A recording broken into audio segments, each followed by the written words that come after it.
Learning English effectively involves not only mastering grammar and vocabulary, but also improving your accent to enhance clarity and confidence in communication. An accent refers to the unique way someone pronounces words, influenced by their native language and regional speech patterns. To improve your accent, start by listening actively to native speakers, focusing on the rhythm, intonation, and pronunciation of words. Use resources like movies, podcasts, and audiobooks in English to immerse yourself in the language. Practice speaking regularly, ideally with native speakers or through language exchange platforms. Recording your own speech can also be helpful, as it allows you to hear your pronunciation errors and monitor your progress. Consider using pronunciation apps or taking specialized accent training classes to receive structured guidance. Pay attention to the mouth movements and positions of native speakers, as mimicking these can lead to more accurate pronunciation. Lastly, be patient and persistent with your practice, as improving an accent takes time and consistent effort. By integrating these strategies into your language learning routine, you can significantly enhance your English accent and overall communication skills. Thumbelina. There was once a woman who wanted to have quite a tiny little child, but she did not know where to get one from. So one day she went to an old witch and said to her, "I should so much like to have a tiny little child. Can you tell me where I can get one?" "Oh, we have just got one ready," said the witch. "Here is a barley corn for you, but it's not the kind the farmer sows in his field or feeds the cocks and hens with, I can tell you. Put it in a flower pot and then you will see something happen." "Oh, thank you," said the woman, and gave the witch a shilling, for that was what it cost. Then she went home and planted the barley corn. Immediately there grew out of it a large and beautiful flower, which looked like a tulip, but the petals were tightly closed as if it were still only a bud. "What a beautiful flower!" exclaimed the woman, and she kissed the red and yellow petals. But as she kissed them, the flower burst open. It was a real tulip, such as one can see any day, but in the middle of the blossom, on the green velvety petals, sat a little girl, quite tiny, trim, and pretty. She was scarcely half a thumb in height, and so they called her Thumbelina. An elegant polished walnut shell served Thumbelina as a cradle. The blue petals of a violet were her mattress, and a rose leaf her coverlid. There she lay at night, but in the daytime she used to play about on the table. Here the woman had put a bowl surrounded by a ring of flowers, with their stalks in water, in the middle of which floated a great tulip petal. On this, Thumbelina sat and sailed from one side of the bowl to the other, rowing herself with 2 white horsehairs for oars. It was such a pretty sight. She could sing too, with a voice softer and sweeter than had ever been heard before. One night, when she was lying in her pretty little bed, an old toad crept in through a broken pane in the window. She was very ugly, clumsy, and clammy. She hopped onto the table where Thumbelina lay asleep under the red rose leaf. "This would make a beautiful wife for my son," said the toad, taking up the walnut shell with Thumbelina inside, and went hopping with it through the window into the garden. There flowed a great wide stream with slippery and marshy banks. Here the toad lived with her son. Ugh! How ugly and clammy he was, just like his mother. Croak, croak, croak, was all he could say when he saw the pretty little girl in the walnut shell. "Don't talk so loud, or you'll wake her," said the old toad. "She might escape us even now. She is as light as a feather. We will put her at once on a broad water-lily leaf in the stream. That will be quite an island for her. She is so small and light. She can't run away from us there, whilst we are preparing the guest chamber under the marsh where she shall live." Outside in the brook grew many water lilies with broad green leaves, which looked as if they were swimming about on the water. The leaf furthest away was the largest, and to this the old toad swam with Thumbelina in her walnut shell. The tiny Thumbelina woke up very early in the morning, and when she saw where she was, she began to cry bitterly, for on every side of the great green leaf was water, and she could not get to the land. The old toad was down under the marsh, decorating her room with rushes and yellow marigold leaves to make it very grand for her new daughter-in-law. Then she swam out with her ugly son to the leaf where Thumbelina lay. She wanted to fetch the pretty cradle to put it into her room before Thumbelina herself came there. The old toad bowed low in the water before her and said, "Here is my son. You shall marry him and live in great magnificence down under the marsh." Croak, croak, croak, was all that the son could say. Then they took the neat little cradle and swam away with it. But Thumbelina sat alone on the great green leaf and wept, for she did not want to live with the clammy toad or marry her ugly son. The little fishes swimming about under the water had seen the toad quite plainly and heard what she had said, so they put up their heads to see the little girl. When they saw her, they thought her so pretty that they were very sorry she should go down with the ugly toad to live. No, that must not happen. They assembled in the water around the green stalk which supported the leaf on which she was sitting, and nibbled the stem in two. Away floated the leaf down the stream, bearing Thumbelina far beyond the reach of the toad. On she sailed past several towns, and the little birds sitting in the bushes saw her and sang, "What a pretty little girl!" The leaf floated farther and farther away. Thus Thumbelina left her native land. A beautiful little white butterfly fluttered above her, and at last settled on the leaf.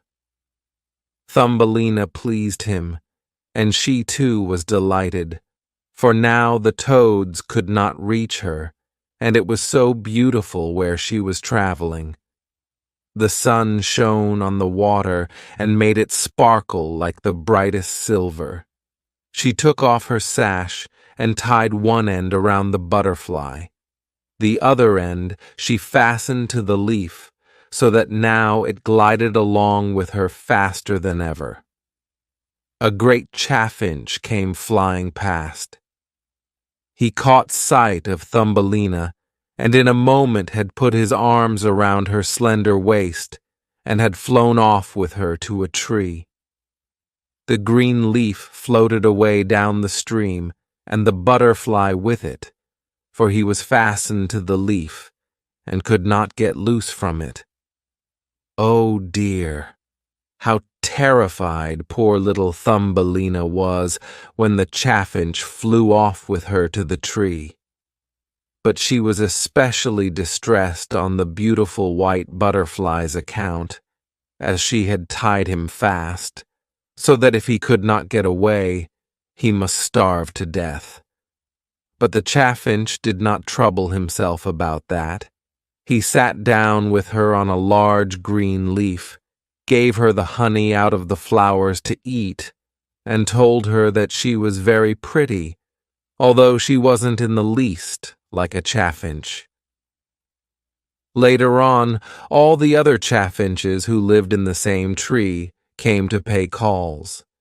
They examined Thumbelina closely and remarked, "How very miserable!" "She has no feelers," cried another. "How ugly she is," said all the lady chafers, and yet Thumbelina was really very pretty. The chaffinch who had stolen her knew this very well, but when he heard all the ladies saying she was ugly, he began to think so too, and would not keep her.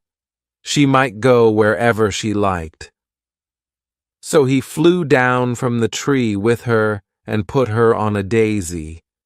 There she sat and wept, because she was so ugly that the chaffinch would have nothing to do with her. And yet she was the most beautiful creature imaginable, so soft and delicate, like the loveliest rose leaf. The whole summer poor little Thumbelina lived alone in the great wood. She plaited a bed for herself of blades of grass and hung it up under a clover leaf so that she was protected from the rain. She gathered honey from the flowers for food and drank the dew on the leaves every morning. Thus the summer and autumn passed, but then came winter, the long, cold winter. All the birds who had sung so sweetly about her had flown away. The trees shed their leaves. The flowers died, and the great clover leaf under which she had lived curled up, and nothing remained of it but the withered stalk. She was terribly cold, for her clothes were ragged, and she herself was so small and thin. Poor little Thumbelina! She would surely be frozen to death. It began to snow, and every snowflake that fell on her was to her as a whole shovelful thrown on one of us, for we are so big, and she was only an inch high. She wrapped herself up in a dead leaf, but it was torn in the middle and gave her no warmth. She was trembling with cold. Just outside the wood where she was now living lay a great cornfield, but the corn had been gone a long time, and only the dry, bare stubble was left standing in the frozen ground. This made a forest for her to wander about in. All at once she came across the door of a field mouse who had a little hole under a cornstalk. There the mouse lived warm and snug, with a storeroom full of corn, a splendid kitchen and dining room. Poor little Thumbelina went up to the door and begged for a little piece of barley, for she had not had anything to eat for the last 2 days. "Poor little creature," said the field mouse, for she was a kind-hearted old thing at the bottom. "Come into my warm room and have some dinner with me." As Thumbelina pleased her, she said, "As far as I am concerned, you may spend the winter with me, but you must keep my room clean and tidy and tell me stories, for I like that very much." Thumbelina did all that the kind old field mouse asked, and did it remarkably well too. "Now I am expecting a visitor," said the field mouse. "My neighbor comes to call on me once a week. He is in better circumstances than I am, has great big rooms, and wears a fine black velvet coat. If you could only marry him, you would be well provided for. But he is blind. You must tell him all the prettiest stories you know." But Thumbelina did not trouble her head about him, for he was only a mole. He came and paid them a visit in his black velvet coat. "He is so rich and so accomplished," the field mouse told her. "His house is 20 times larger than mine. He possesses great knowledge, but he cannot bear the sun and the beautiful flowers, and speaks slightingly of them, for he has never seen them." Thumbelina had to sing to him, so she sang, Lady bird, fly away home," and other songs so prettily that the mole fell in love with her. But he did not say anything, as he was a very cautious man. A short time before, he had dug a long passage through the ground from his own house to that of his neighbor. In this, he gave the field mouse and Thumbelina permission to walk as often as they liked. He begged them not to be afraid of the dead bird that lay in the passage. It was a real bird with beak and feathers, and must have died a little time ago, and now laid buried just where he had made his tunnel. The mole took a piece of rotten wood in his mouth, for that glows like fire in the dark, and went in front, lighting them through the long, dark passage. When they came to the place where the dead bird lay, the mole put his broad nose against the ceiling and pushed a hole through, so that the daylight could shine down. In the middle of the path lay a dead swallow, his pretty wings pressed close to his sides, his claws and head drawn under his feathers. The poor bird had evidently died of the cold. Thumbelina was very sorry, for she was very fond of all little birds. They had sung and twittered so beautifully to her all through the summer. But the mole kicked him with his bandy legs and said, "Now he can't sing any more. It must be very miserable to be a little bird. I'm thankful that none of my little children are. Birds always starve in winter." "Yes, you speak like a sensible man," said the field mouse. "What has a bird in spite of all his singing in the winter-time? He must starve and freeze, and that must be very pleasant for him, I must say." Thumbelina did not say anything, but when the other two had passed on, she bent down to the bird, brushed aside the feathers from his head, and kissed his closed eyes gently. "Perhaps it was he that sang to me so prettily in the summer," she thought. "How much pleasure he did give me, dear little bird." The mole closed up the hole again which let in the light, and then escorted the ladies home. But Thumbelina could not sleep that night, so she got out of bed and plaited a great big blanket of straw and carried it off, spread it over the dead bird, and piled upon it thistledown as soft as cotton wool, which she had found in the field mouse's room, so that the poor little thing should lie warmly buried. "Farewell, pretty little bird," she said. "Farewell, and thank you for your beautiful songs in the summer, when the trees were green and the sun shone down warmly on us." Then she laid her head against the bird's heart. But the bird was not dead. He had been frozen, but now that she had warmed him, he was coming to life again.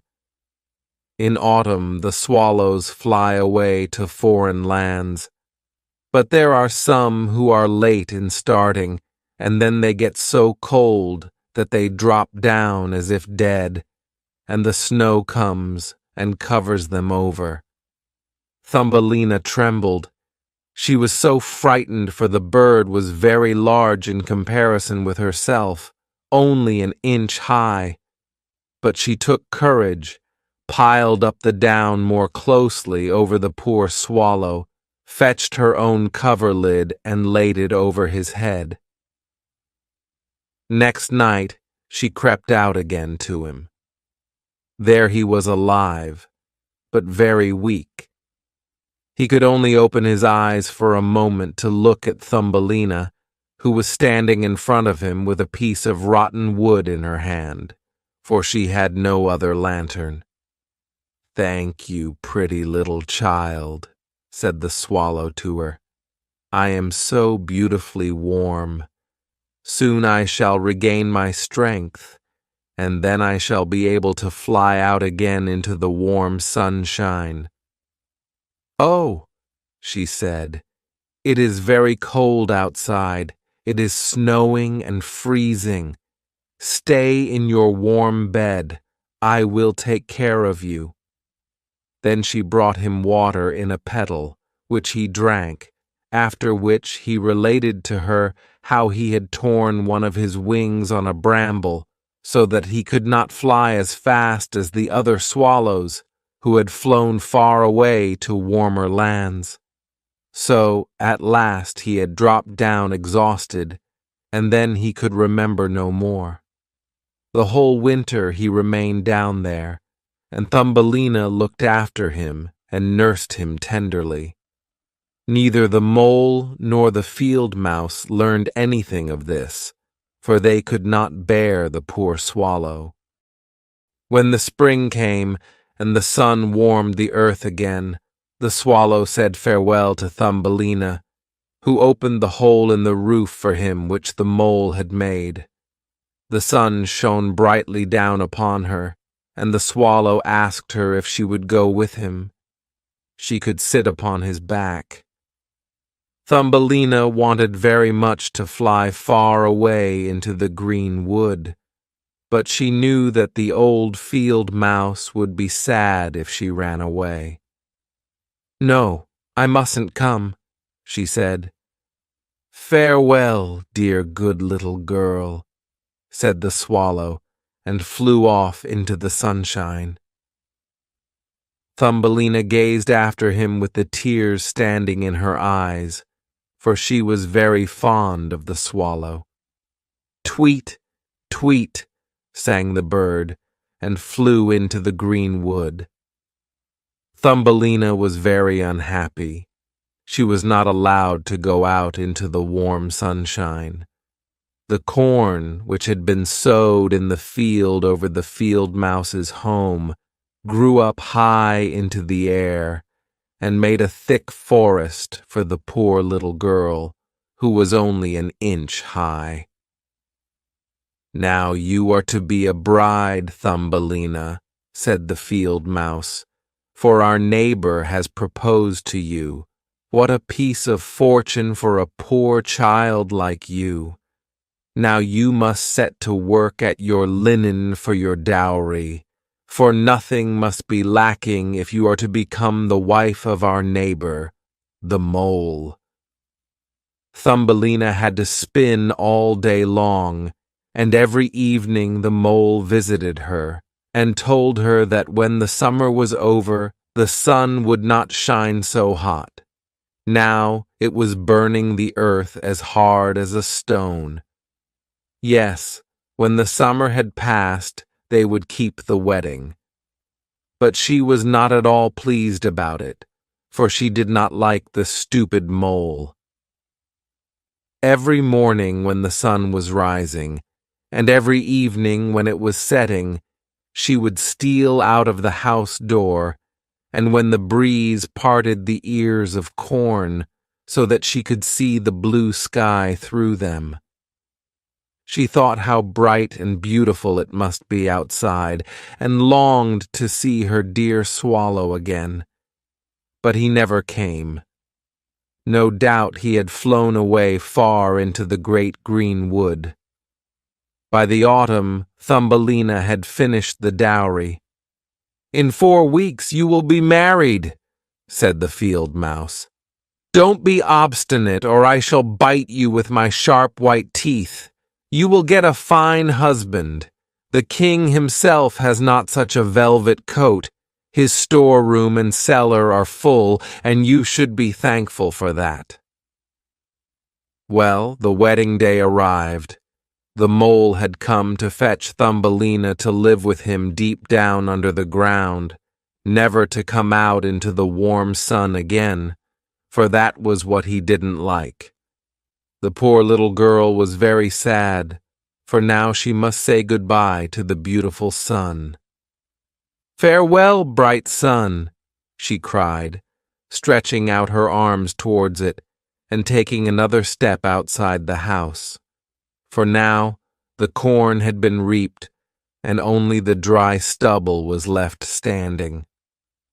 "Farewell, farewell," she said, and put her arms around a little red flower that grew there.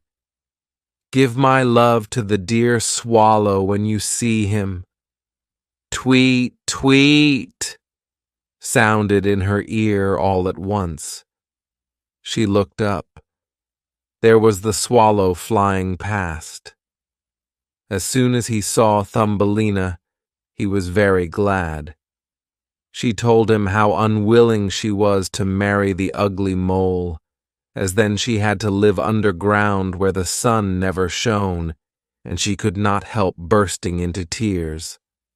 "The cold winter is coming now," said the swallow. "I must fly away to warmer lands. Will you come with me? You can sit on my back, and we will fly far away from the ugly mole and his dark house, over the mountains, to the warm countries where the sun shines more brightly than here, where it is always summer, and there are always beautiful flowers. Do come with me, dear little Thumbelina, who saved my life when I lay frozen in the dark tunnel." "Yes, I will go with you," said Thumbelina, and got on the swallow's back, with her feet on one of his outstretched wings. Up he flew into the air over woods and seas, over the great mountains where the snow is always lying. If she was cold, she crept under his warm feathers, only keeping her little head out to admire all the beautiful things in the world beneath. At last, they came to warm lands. There the sun was brighter, the sky seemed twice as high, and in the hedges hung the finest green and purple grapes. In the woods grew oranges and lemons. The air was scented with myrtle and mint, and on the roads were pretty little children running about and playing with great gorgeous butterflies. But the swallow flew on farther, and it became more and more beautiful. Under the most splendid green trees besides a blue lake stood a glittering white marble castle. Vines hung about the high pillars. There were many swallows' nests, and in one of these lived the swallow who was carrying Thumbelina. "Here is my house," said he, "but it won't do for you to live with me. I am not tidy enough to please you. Find a home for yourself in one of the lovely flowers that grow down there. Now I will set you down, and you can do whatever you like." "That will be splendid," said she, clapping her little hands. There lay a great white marble column which had fallen to the ground and broken into 3 pieces, but between these grew the most beautiful white flowers. The swallow flew down with Thumbelina and set her upon one of the broad leaves. But there, to her astonishment, she found a tiny little man sitting in the middle of the flower, as white and transparent as if he were made of glass. He had the prettiest golden crown on his head, and the most beautiful wings on his shoulders. He himself was no bigger than Thumbelina. He was the spirit of the flower. In each blossom there dwelled a tiny man or woman, but this one was the king over the others. "How handsome he is," whispered Thumbelina to the swallow. The little prince was very much frightened at the swallow, for in comparison with one so tiny as himself he seemed a giant.